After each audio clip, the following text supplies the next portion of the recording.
প্রথম দাবি, রিভিউ এর মাধ্যমে বৈধভাবে নিযুক্ত শিক্ষক শিক্ষিকাদের চাকরি ফিরিয়ে এনে স্বপদে স্ববেতনে বহাল রাখতেই হবে।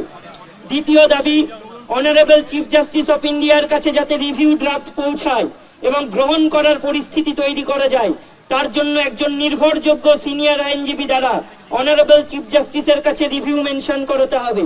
এক্ষেত্রে রাজ্য সরকারের সর্বোচ্চ সাংবিধানিক ও প্রশাসনিক ক্ষমতা প্রয়োগ করতে হবে। 3 নম্বর, রিভিউ মেনশন করার আগে অতিরিক্ত ডকুমেন্ট হিসেবে বৈধভাবে নিযুক্ত শিক্ষক শিক্ষিকাদের নির্ভুল তালিকা জমা করতে হবে এবং এসএসসির ওয়েবসাইটে সেটা পাবলিশ করতে হবে।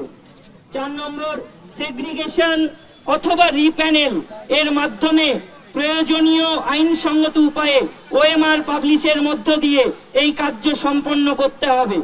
5 নম্বর, রিভিউ সংক্রান্ত বিষয়ে রাজ্য সরকার এবং স্কুল সার্ভিস কমিশনের সিনিয়র আইনজীবীদের সঙ্গে আমাদের প্রত্যক্ষ সাক্ষাৎ করানোর ব্যবস্থা করতে হবে, কারণ আইনসঙ্গত যুক্তিপূর্ণ আলোচনার মাধ্যমে রিভিউ জেতার পথ প্রশস্ত করতে হবে। 6 নম্বর, বৈধভাবে নিযুক্ত শিক্ষক শিক্ষিকাদের স্বীকারোক্তি এফিডেভিটের মাধ্যমে অতি দ্রুত সংগ্রহ করা হোক এবং সেগুলো আইনজীবীদের সঙ্গে আলোচনা করে যোগ্য শিক্ষক শিক্ষিকাদের চাকরি বাঁচানোর উপযুক্ত দলিল হিসেবে মহামান্য সুপ্রিম কোর্টে দাখিল করতে হবে।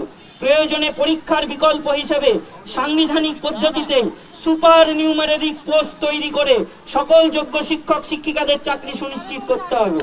এই সমস্ত দাবিগুলো নিয়ে আমরা যাচ্ছি।